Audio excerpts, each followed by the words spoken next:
¿Por qué razón el pueblo de Dios del antiguo pacto descansaba y adoraba el séptimo día de la semana, es decir, el sábado, mientras que nosotros lo hacemos el primer día de la semana, es decir, el domingo? Dado que Dios reposó el día séptimo, dice en Génesis capítulo 2, y ordenó al pueblo de Israel apartar ese día en los 10 mandamientos, ¿por qué razón la iglesia de Cristo se congrega un día diferente? ¿Cuándo y por qué se hizo el cambio de sábado a domingo?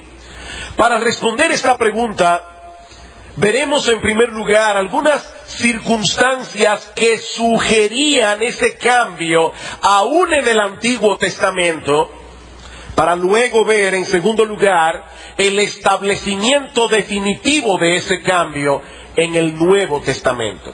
Así que empecemos en primer lugar viendo algunas circunstancias del Antiguo Testamento que sugerían ese cambio del día. El que haya habido un cambio en el día señalado para la adoración a Dios no solamente es enseñado en una forma clara en el Nuevo Testamento, sino que ya en el Antiguo Testamento nosotros podemos vislumbrar que eso habría de ocurrir, sobre todo cuando nosotros miramos el Antiguo Testamento desde la posición que tenemos ahora, una posición ventajosa, evidentemente porque estamos en el Nuevo Testamento.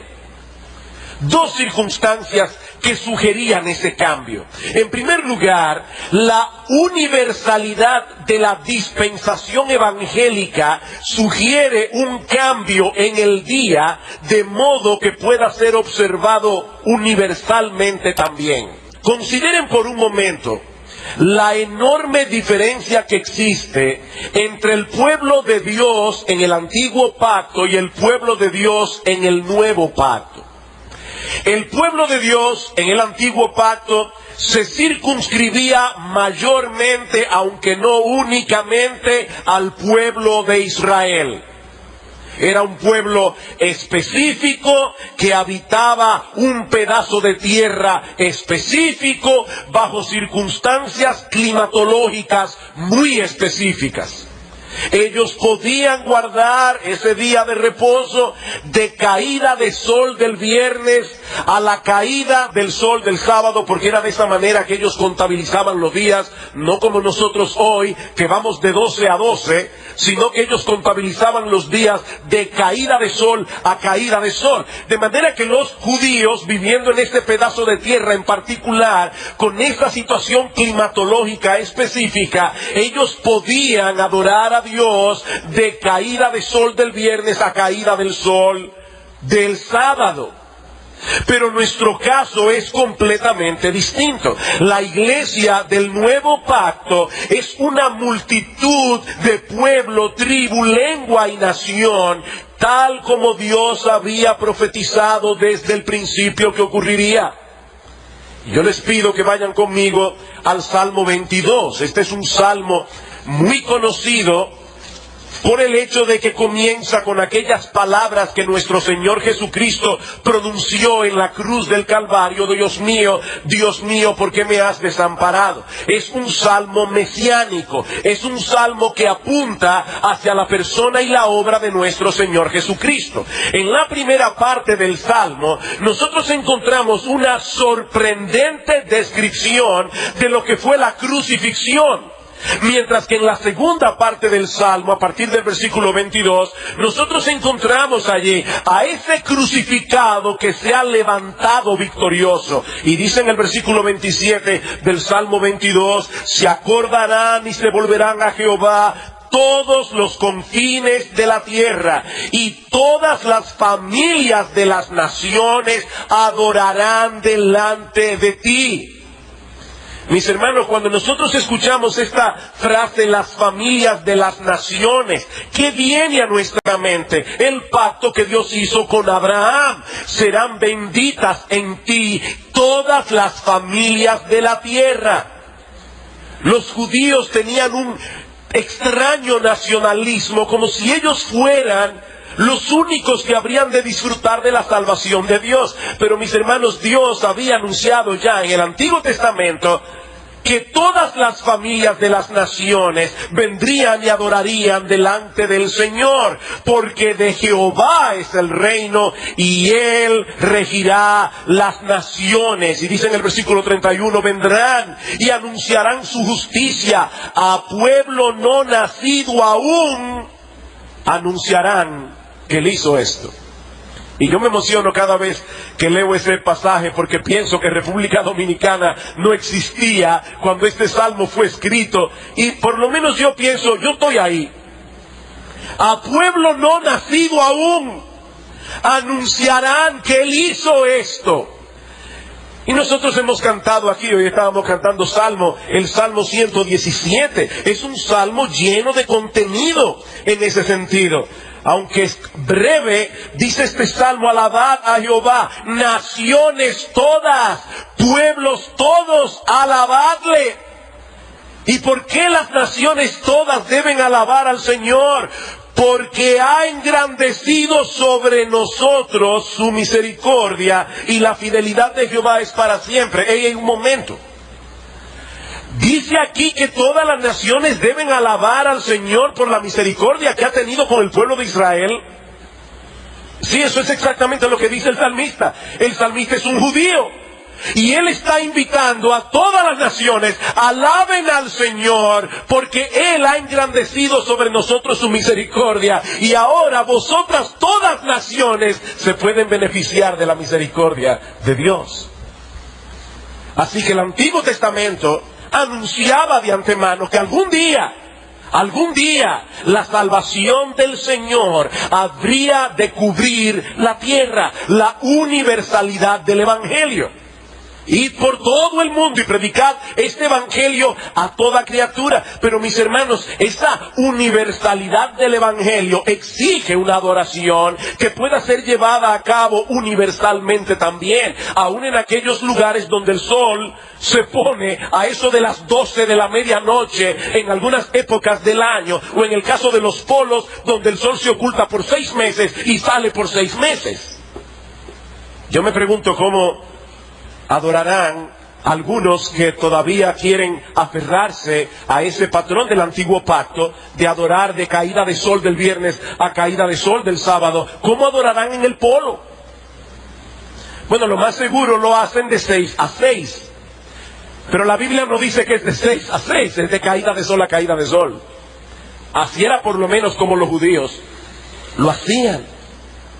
Pero en segundo lugar, el cambio de significado en el día de reposo y adoración designado por Dios presupone también un cambio en el día mismo que se ha de guardar. El cambio de significado. Mis hermanos, nuestro Dios no es un Dios arbitrario. Nuestro Dios no es un Dios medalaganario. Él hace las cosas con un propósito. Cuando Él señala un día específico como día de reposo y adoración, es porque hay una buena razón para que sea en ese día y no en otro.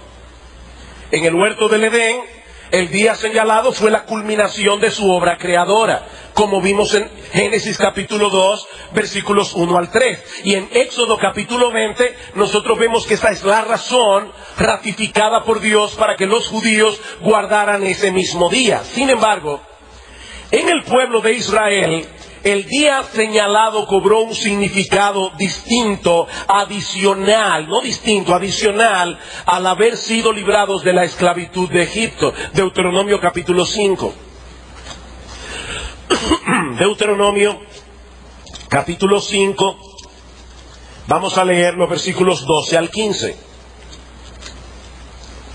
Dice: guardarás el día de reposo para santificarlo, como Jehová tu Dios te ha mandado. 6 días trabajarás y harás toda tu obra, mas el 7º día es reposo a Jehová tu Dios. Y dice más o menos lo mismo que en Éxodo 20, pero ahora el versículo 15 dice: acuérdate que fuiste siervo en tierra de Egipto, y que Jehová tu Dios te sacó de allá con mano fuerte y brazo extendido, por lo cual Jehová tu Dios te ha mandado que guardes el día de reposo.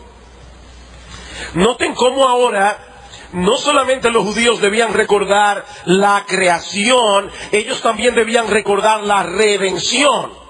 Por supuesto, esto no contradice lo que dice Éxodo 20. Porque ¿cómo comienza Éxodo 20? Yo soy Jehová tu Dios, que te saqué con mano fuerte de mano de la tierra de Egipto.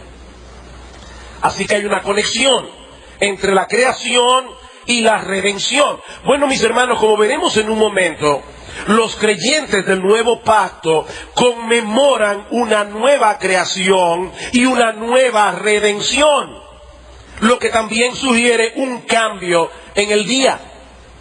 Ya nosotros no conmemoramos el hecho de que Israel haya sido libertado de la esclavitud en Egipto, y por lo tanto no hay ninguna razón para seguir observando el día en que ellos conmemoraban dicho evento.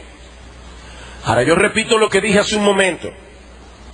Estas dos declaraciones apenas sugieren la posibilidad de que habría de efectuarse un cambio en el día de adoración del pueblo de Dios. Sin embargo, cuando nosotros llegamos al Nuevo Testamento, encontramos allí indicios muy claros de que ese cambio fue gradual pero definitivamente efectuado. En primer lugar, nada se nos dice en el Nuevo Testamento acerca de adorar a Dios en el séptimo día, después de los evangelios, obviamente. Y este silencio, mis hermanos, es muy elocuente, sobre todo tomando en consideración que la iglesia nació y se crió, por decirlo de alguna manera, en el seno de una comunidad judía. Sin embargo, en ningún lugar del Nuevo Testamento encontramos a los apóstoles apartando ese día para la adoración a Dios, ni mucho menos ordenando tal cosa a la iglesia. Ahora, aquí es necesario hacer una aclaración.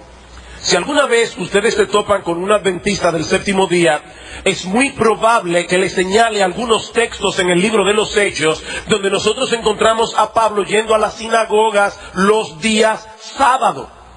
Ahora yo me pregunto, ¿acaso demuestra eso que el apóstol Pablo guardaba el séptimo día? Por supuesto que no. ¿En qué otro lugar encontraría Pablo a los judíos para predicarles el evangelio si no era en las sinagogas precisamente ese día?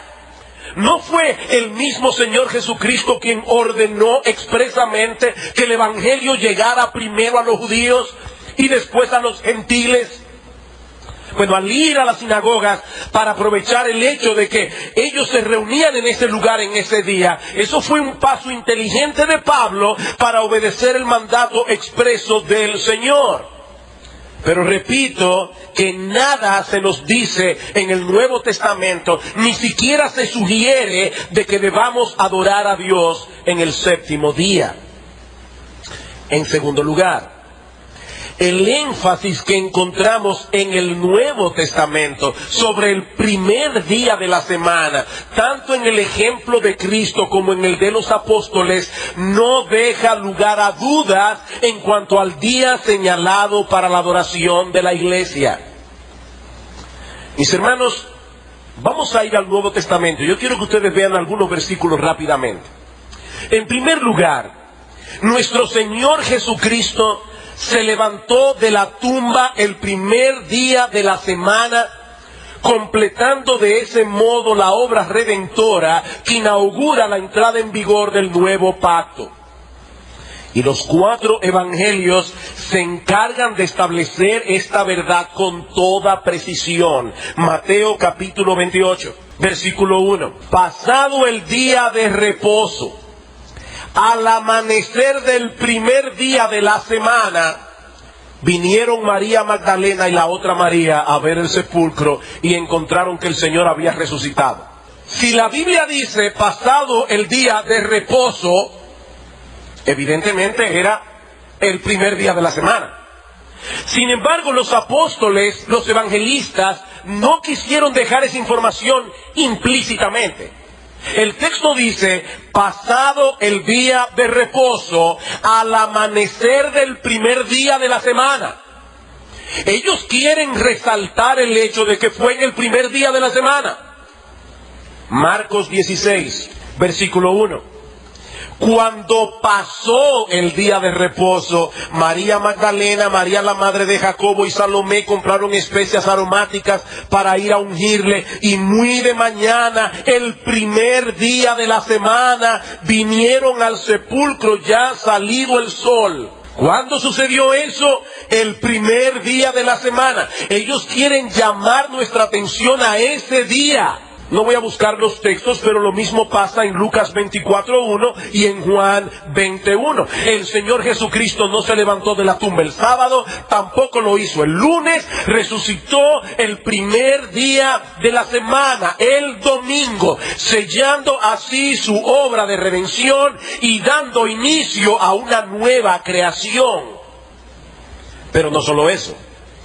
Sus primeras apariciones como Cristo resucitado ocurrieron también el primer día de la semana. Luego de haber aparecido a María Magdalena esa mañana y a 2 de sus discípulos que iban camino a Emaús, el Señor se presentó esa noche en el lugar donde los discípulos estaban reunidos. Y no hay que tener mucha imaginación para suponer por qué estaban reunidos. Ese día habían pasado muchas cosas extrañas. Y dice Juan capítulo 20, versículo 19, cuando llegó la noche de aquel mismo día, el primero de la semana, pues ya había dicho que era el primero de la semana en el versículo 1, pero no lo quiere dejar implícito, sino explícito. Cuando llegó la noche de aquel mismo día, el primero de la semana, estando las puertas cerradas en el lugar donde los discípulos estaban reunidos por miedo de los judíos, vino Jesús y puesto en medio les dijo,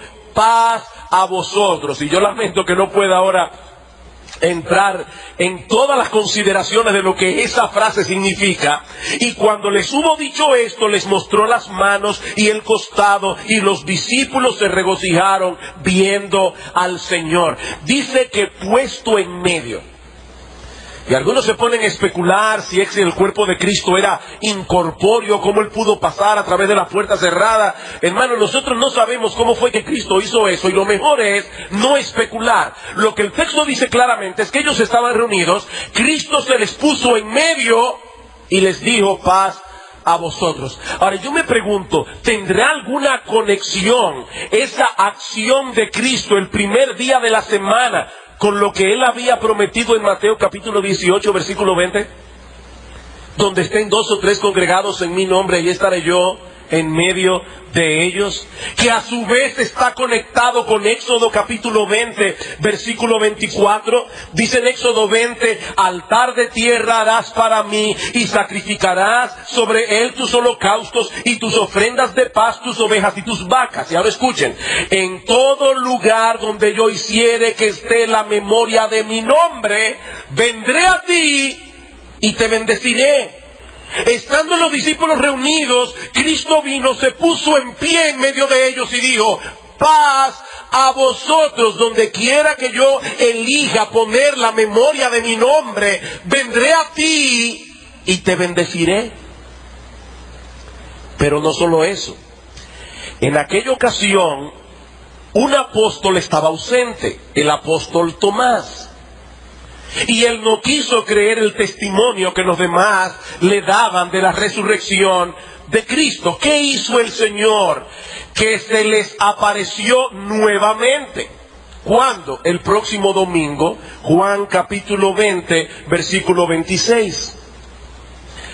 8 días después, y aquí es importante que aclare que los judíos, cuando contaban los días, ellos contaban el mismo día que estaba pasando como uno más. Por ejemplo, si yo voy a decir de aquí al martes, son 3 días, porque contaría domingo, lunes y martes. Así que el 8º día de la semana no es más que el próximo domingo.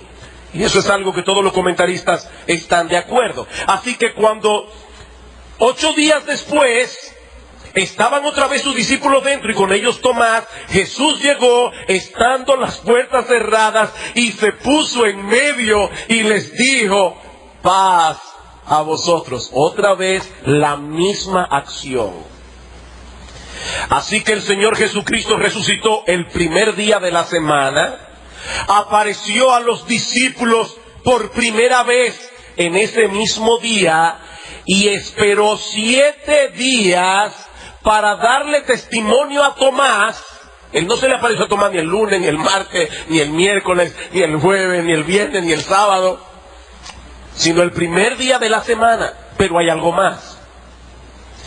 El Espíritu Santo descendió sobre los discípulos el primer día de la semana, dejando constituida formalmente la primera iglesia del mundo. Dice en Hechos capítulo 2, versículo 1, que el Espíritu Santo vino el día de Pentecostés.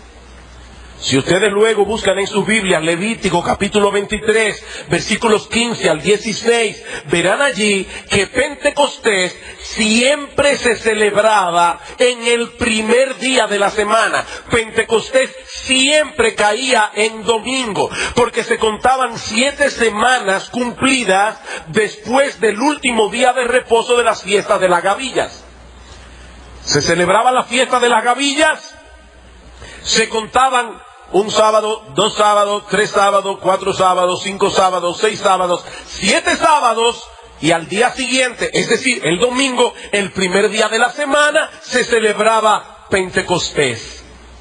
En ese día se ofrecía al Señor los primeros frutos de la cosecha. Y en ese mismo día, la iglesia de Cristo cosechó sus primeros frutos de salvación a través de la predicación del Evangelio. En cuarto lugar, vemos que al principio la iglesia en Jerusalén se reunía todos los días, en Hechos capítulo 2.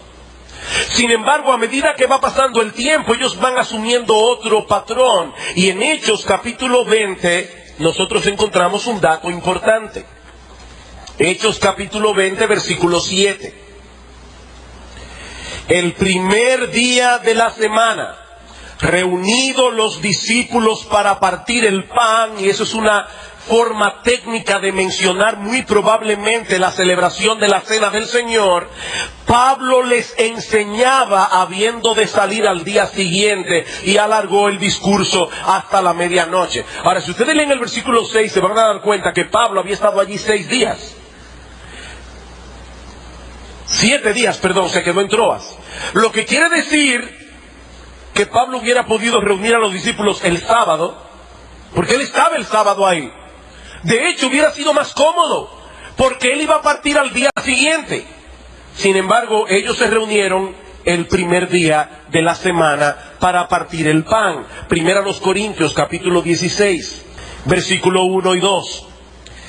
En cuanto a la ofrenda para los santos, haced vosotros también de la manera que ordené en las iglesias de Galacia. O sea, esto no era algo regional, dice Pablo, yo ordené lo mismo en las iglesias de Galacia, cada primer día de la semana. ¿Ven la regularidad? Cada primer día de la semana, cada uno de vosotros ponga aparte algo según haya prosperado, guardándolo para que cuando yo llegue no se recojan ofrendas. Y fue hablando precisamente de ese día, el primer día de la semana, que el apóstol Juan, estando en la isla de Patmos, escribe en Apocalipsis capítulo 1 versículo 10, yo estaba en el Espíritu en el día del Señor. Y la gran mayoría de comentaristas entienden que Juan se está refiriendo exclusivamente allí al domingo. Yo estaba en el Espíritu en el día del Señor. Y aquí se usa la misma construcción gramatical que Pablo usa en 1 Corintios capítulo 11 versículo 20 para hablar de la cena del Señor. La cena del Señor no es una comida común y corriente. Es una comida que está asociada, estrechamente vinculada con la persona de Cristo y con la obra que Él llevó a cabo en la cruz del Calvario. Por eso es la cena del Señor. Y Juan dice, yo estaba en el Espíritu en el día del Señor. El comentarista Kistemaker dice respecto a esta expresión en Apocalipsis 1:10, este es el día de la resurrección del Señor. Y hacia finales del primer siglo, los cristianos habían comenzado a referirse a Él no como el primer día de la semana, sino como el día del Señor. Es el día dedicado al Señor, un día consagrado a Cristo. Termina la cita. Es por esa razón, mis hermanos, que este día se llama domingo. Eso proviene del latín domine, que significa del Señor. Y es interesante notar que Juan no tuvo que aclararle absolutamente nada a esas 7 iglesias de Asia Menor a quienes él envió originalmente el Apocalipsis. Él les dice a esas 7 iglesias, yo estaba en el Espíritu en el día del Señor, sin explicación, porque lo más seguro ellos iban a entender de qué estaba hablando Juan. ¿Por qué nos reunimos como iglesia a adorar al Señor en este día y no en otro? Porque fue en este día que Cristo resucitó, porque fue en este día que Él se presentó a sus discípulos en más de una ocasión, porque fue en este día que descendió el Espíritu Santo para establecer formalmente la iglesia de Cristo, porque fue en este día que se llevó a cabo la primera predicación evangélica, la primera cosecha de salvación, el primer bautismo cristiano, porque solo encontramos evidencia en el Nuevo Testamento de que la iglesia se congregaba el primer día de la semana, y porque es acerca de ese día y no de ningún otro que Juan el apóstol se refiere cuando le llama el día del Señor. Somos una nueva creación en Cristo. Somos el producto de su obra redentora, una obra que fue completada cuando Cristo se levantó victorioso de la tumba el primer día de la semana. No había ninguna razón para que la iglesia continuara observando el día que conmemoraba la antigua creación y la antigua redención. Pero aún nos queda un argumento más, antes de traer algunas aplicaciones. Los padres de la iglesia post-apostólica confirman unánimemente esta enseñanza. Ahora, cuando yo hablo de los padres de la iglesia post-apostólica, nos estamos refiriendo a aquellos líderes que estaban guiando la iglesia de Cristo, que siguieron al frente de la iglesia de Cristo luego de la muerte de los apóstoles. Y yo debo aclarar aquí, mis amados hermanos, que las enseñanzas de los padres post-apostólicos no poseen para nosotros la autoridad que posee la Biblia. La palabra de Dios es nuestra única norma de fe y práctica. Sin embargo, es interesante notar cómo estas personas interpretaron las enseñanzas del Nuevo Testamento. Primero, porque algunos de ellos fueron contemporáneos de los apóstoles, porque ellos fueron testigos oculares de cómo la iglesia funcionaba durante el primer siglo, y algunos de ellos incluso fueron discípulos directos de algunos de los apóstoles. Los adventistas del séptimo día insisten en que fue Constantino quien cambió el día de adoración de sábado a domingo en el año 325 de nuestra era. Pero mis hermanos, esa declaración no es conforme a los datos históricos. Uno de los escritos más importantes de la era posapostólica, y por cierto, uno de los más hermosos, importante porque nos presenta un cuadro bastante vívido de lo que era la vida de la iglesia cristiana en esa época. Es un documento que está de hecho traducido al español, conocido como La Didaqué.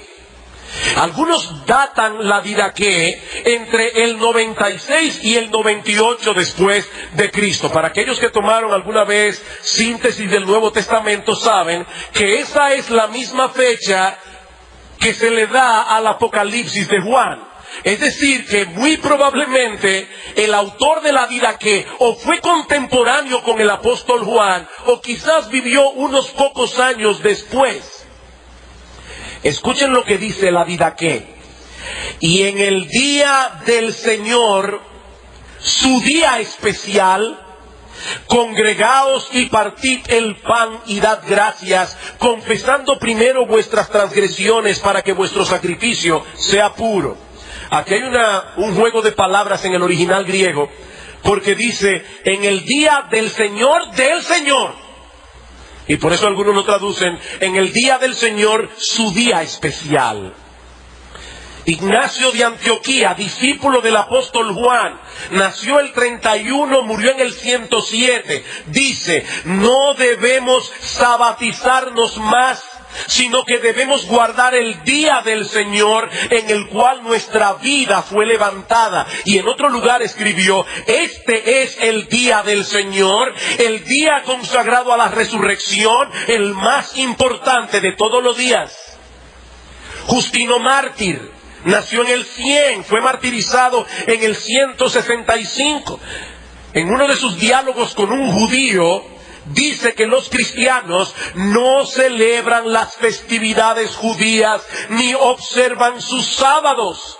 Pero en otro lugar escribió, en el día que llamamos domingo, se realiza una asamblea de todos los que viven en la ciudad y en el campo, en la cual son leídas la memoria de los apóstoles y los escritos de los profetas. Por cierto, algo que nosotros hacemos en cada uno de nuestros cultos, leer regularmente la palabra de Dios en el Antiguo Testamento y en el Nuevo Testamento. Dice Ignacio, fue este día en el cual comenzó la creación del mundo y en el cual Cristo se levantó de los muertos.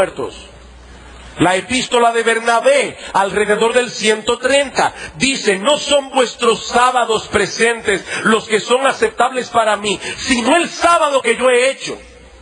Por esto también nosotros guardamos el día octavo para gozarnos, el día en que también Jesús se levantó de los muertos y habiendo sido manifestado ascendió a los cielos.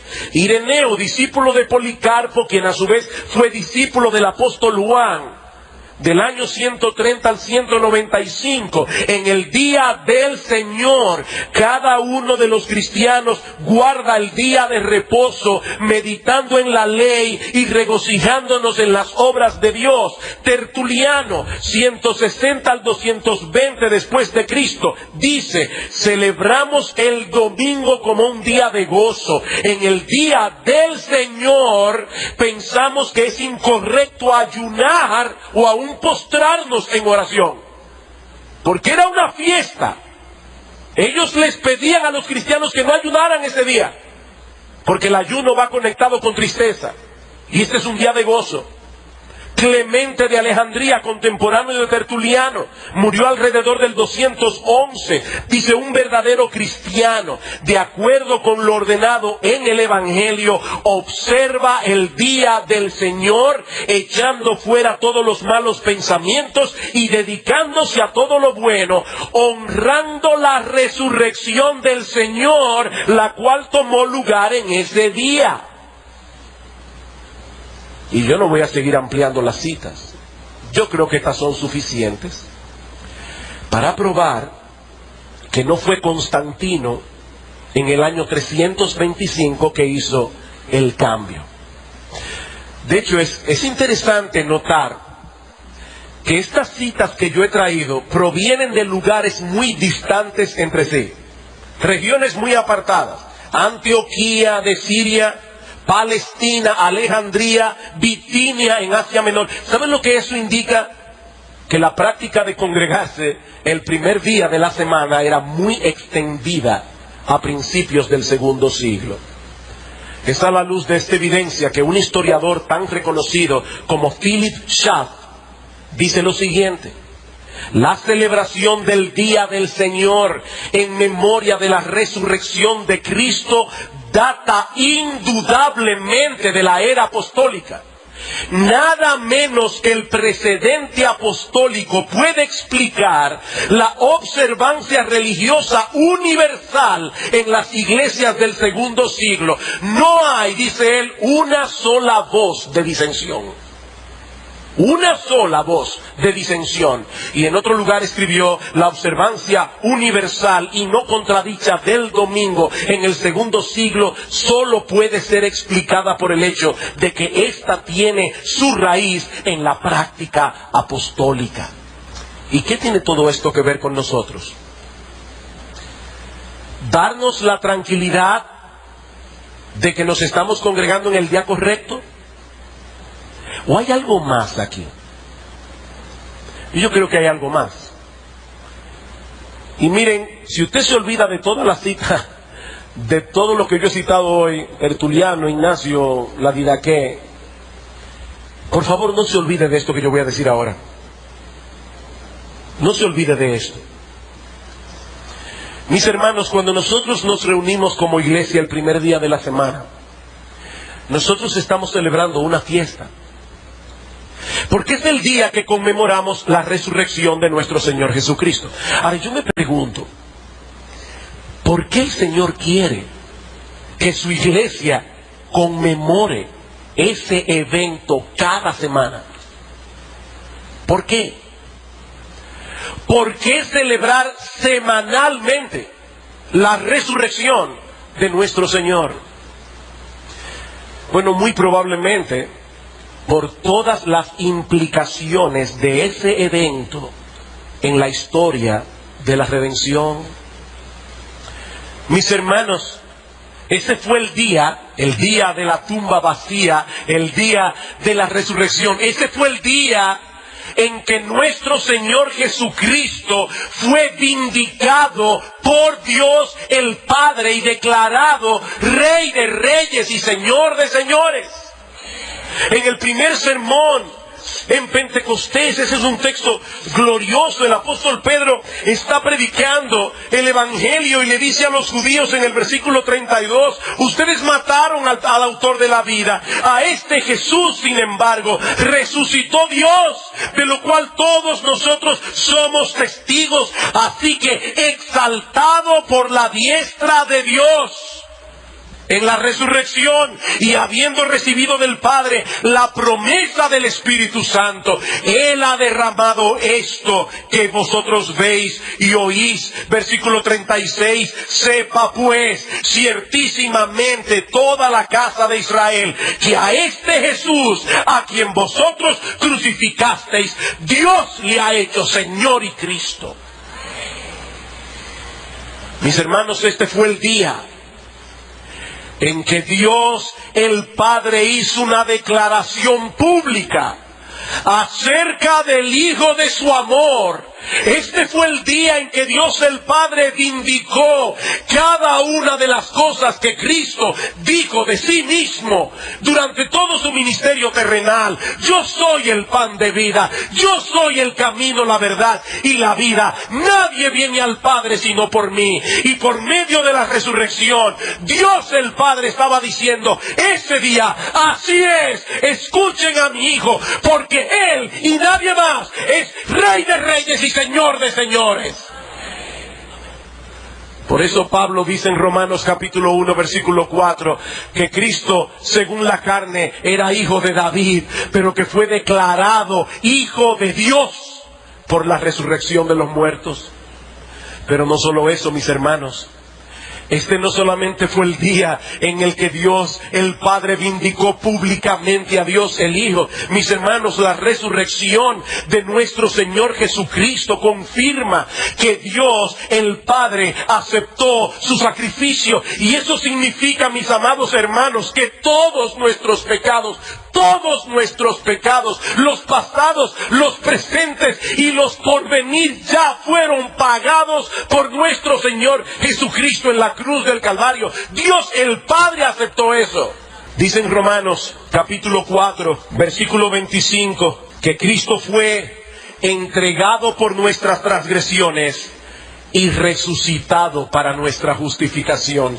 Si Cristo no se hubiera levantado de los muertos, dice Pablo en 1 Corintios capítulo 15, nosotros todavía estaríamos en nuestros pecados y seríamos hallados los seres más dignos de conmiseración de todos los hombres. Pero ahora Cristo ha resucitado de los muertos. Y cuando nosotros lleguemos al cielo, podemos llegar allí con toda seguridad, con toda confianza, sabiendo que ya no tenemos deudas pendientes con la justicia divina, porque el mismo Dios y Padre declaró públicamente haber aceptado lo que Cristo hizo a favor tuyo y a favor mío, resucitándolo de los muertos. Pero no solamente eso, la resurrección de nuestro Señor Jesucristo, mis amados hermanos, asegura nuestra santificación. Mis hermanos, qué difícil es la lucha con el pecado día tras día, día tras día. Y a veces pensamos, ¿podré yo seguir corriendo la carrera con paciencia hasta el día de mi coronación? Ah, mi hermano, recuerda que Cristo resucitó de los muertos. Y porque Cristo resucitó de los muertos, ahora tú puedes crecer en santidad. Dice en el versículo 8 de Romanos 6, y si morimos con Cristo, creemos que también viviremos con Él, sabiendo que Cristo, habiendo resucitado de los muertos, ya no muere. La muerte no se enseñorea más de Él, porque en cuanto murió, al pecado murió una vez por todas, mas en cuanto vive, para Dios vive. Así también vosotros consideraos muertos al pecado, pero vivos para Dios en Cristo Jesús, Señor nuestro. Cuando Cristo se levantó de la tumba al tercer día, nosotros fuimos levantados juntamente con Él para vivir en novedad de vida. Una vida que, como veíamos esta mañana, es capaz de obedecer a Dios. No perfectamente, pero sí sinceramente. Nosotros podemos crecer en santidad. Nosotros no somos esclavos del pecado. ¿Saben por qué? Porque Cristo se levantó de los muertos. Pero no solo eso. La resurrección de nuestro Señor Jesucristo asegura nuestra resurrección.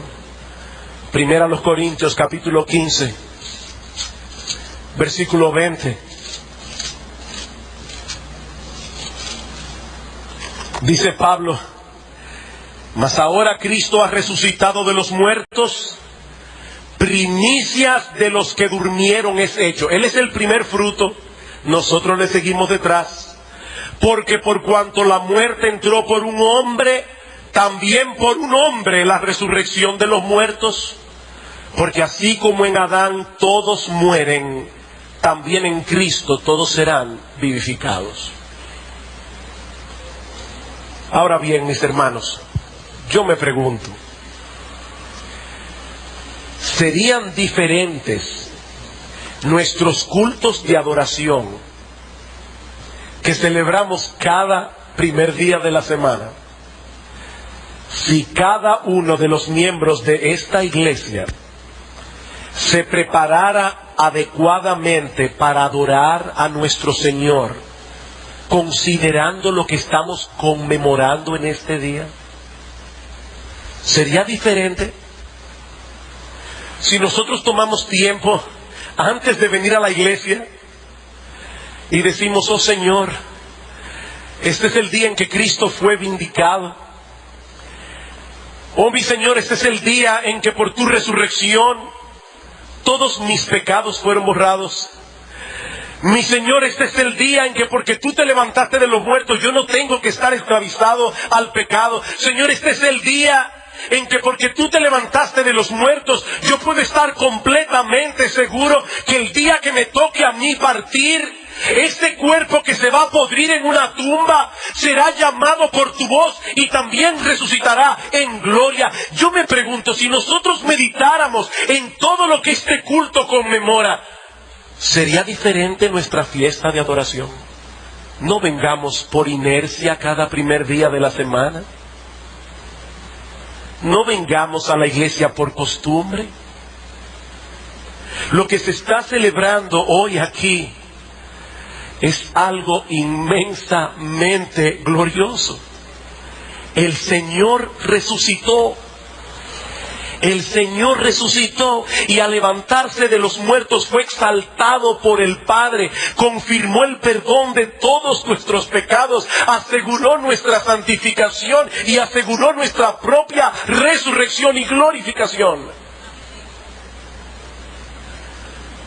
¿Con qué espíritu deberíamos nosotros venir a esta fiesta cada primer día de la semana. Mis hermanos, nosotros adoramos a un gran Salvador. Él es glorioso, lleno de gloria, lleno de poder, lleno de majestad. No vengas por inercia a esta fiesta de adoración. Prepara tu corazón. Medita en lo que estamos celebrando aquí. Porque lo que estamos celebrando aquí tiene que ver contigo y conmigo. Lo que estamos celebrando aquí es la mejor noticia. La mejor noticia que alguna vez haya sido proclamada. Y aunque hayan pasado 2000 años y pasen 2000 años más, esta seguirá siendo la mejor noticia. Cristo resucitó. Cristo resucitó.